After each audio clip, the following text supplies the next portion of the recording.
Hello दोस्तों, good evening. स्वागत है आप सभी का हमारे YouTube channel SP biology classes में। दोस्तों, आज हम पढ़ेंगे एकरस शोथ के बारे में, यानी कि एकरस शोथ जो हेपेटाइटिस डिजीज़ होती है उसके बारे में पढ़ेंगे। ठीक है, तो आइए पढ़ते हैं। एकरस शोथ एक ऐसी बीमारी होती है जो वायरस के द्वारा होती है। इसमें क्या होता है, व्यक्ति का लीवर जो है वो डैमेज होने स्टार्ट हो जाता है, यानी कि लीवर प्रॉब्लम होने लगती है। तो विश्व के तौर पे, यानी कि विश्व में एकरस शोथ हैं वो लगभग 5 प्रकार के पाए गए हैं, जिनके बारे में आज हम डिस्कस करेंगे। आइए देखते हैं।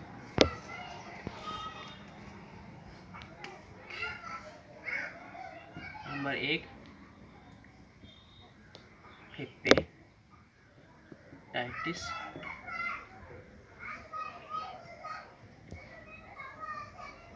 ठीक,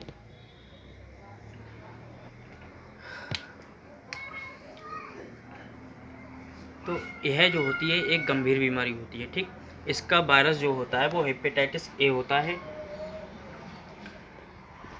तो इस प्रकार की बीमारी में होता क्या है, मनुष्य का जो लीवर होता है वो डैमेज होना स्टार्ट हो जाता है, यानी कि लीवर जो है वो सूजन वगैरह आ जाती है, जिसके वजह से लीवर की सूजन आ जाती है, तो उसकी वजह से मनुष्य को भूख भी कम लगती है और शरीर में ऐंठन वगैरह इस प्रकार की बीमारी होती है, बुखार भी आ जाता है। ठीक है, तो इस प्रकार हमारा जो फर्स्ट पॉइंट था। सेकंड पॉइंट होता है हेपेटाइटिस बी। इस प्रकार के हेपेटाइटिस में क्या होता है, हमारा इसका जो वायरस होता है वो हेपेटाइटिस बी होता है। ये जो होता है ये मेल और फीमेल के जो सेक्स ऑर्गन होते हैं, यानी कि मेल का पेनिस होता है और फीमेल के वजाइना जो होती हैं उनके द्वारा जो तरल रिलीज होता है ये उसके माध्यम से फैलता है। और इसमें होता क्या है लेकिन ये ह्यूमन का जो सलाइवा होता है, सलाइवा यानी कि ह्यूमन का सलाइवा यानी कि लार जो होती है और आंसू जो होता है उसके द्वारा ये नहीं फैलता। इसका एक रीजन है, इसका रीजन ये है क्योंकि इसमें जो डीएनए होता है, इसमें जो डीएनए होता है वो द्विकुंडलित होता है, कुंडलित होता है और एंड रिवर्स ट्रांसक्रिप्शन प्रोसेस के द्वारा बनता है। रिवर्स ट्रांसक्रिप्शन इस प्रोसेस के द्वारा डीएनए बनता है, इसलिए ये तरल माध्यमों के द्वारा फैलता है, लेकिन आंसू और जो सलाइवा होता है उसके द्वारा नहीं फैलता।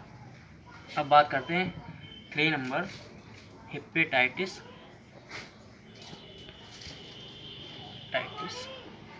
सी। इस प्रकार का हेपेटाइटिस जो होता है, इसका वायरस जो होता है वो हेपेटाइटिस सी होता है। इस प्रकार का हेपेटाइटिस में क्या होता है, व्यक्ति को रुधिरदान के द्वारा होता है, यानी कि किसी भी इन्फेक्टेड व्यक्ति ने कोई भी इन्फेक्टेड ह्यूमन है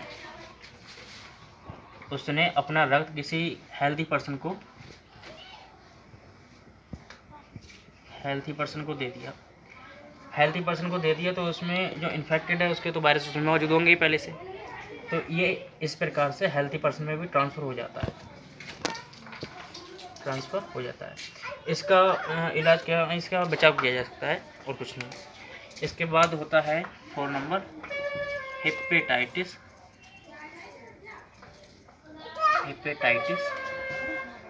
डी।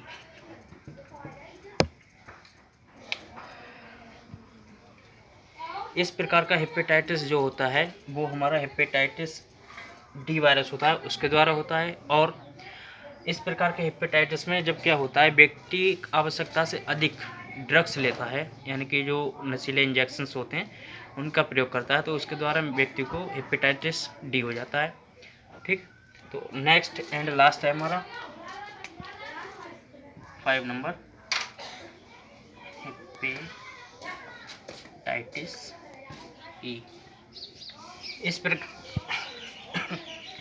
प्रकार का हेपेटाइटिस जो होता है, यानी कि इस प्रकार का टाइप का हेपेटाइटिस जो होता है वो दूषित जल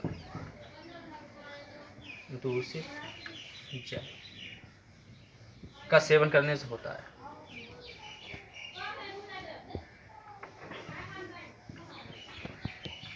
करने से होता है।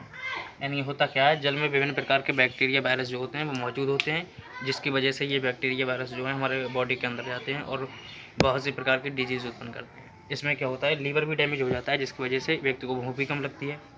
और लीवर डैमेज होने की वजह से व्यक्ति जब कम लगेगी तो उसके अंदर एनर्जी नहीं बनेगी, भूख लगेगी, खाना कम खाएगा तो एनर्जी नहीं बनेगी, एनर्जी नहीं बनेगी तो बॉडी में वीकनेस आएगी, जिसकी वजह से बुखार, सिर दर्द, हाथ पैरों में जकड़न आदि समस्याएं उत्पन्न होने लगती हैं, जिसकी वजह से बीमारी जो पूरी तरह से व्यक्ति जो पूरी तरह से ग्रस्त हो जाता है, बीमारी ग्रस्त हो जाता है। अंततः क्या होती है, उसकी लास्ट में डेथ ही हो जाती है अगर बीमारी का इलाज टाइम से नहीं किया जाए तो दोस्तों ये हमारा हेपेटाइटिस का टॉपिक था। आज का वीडियो अगर अच्छा लगा हो तो लाइक, सब्सक्राइब और शेयर ज़रूर करें। बने रहिए हमारे चैनल में लगातार एक से एक अच्छी वीडियो देखने के लिए। धन्यवाद।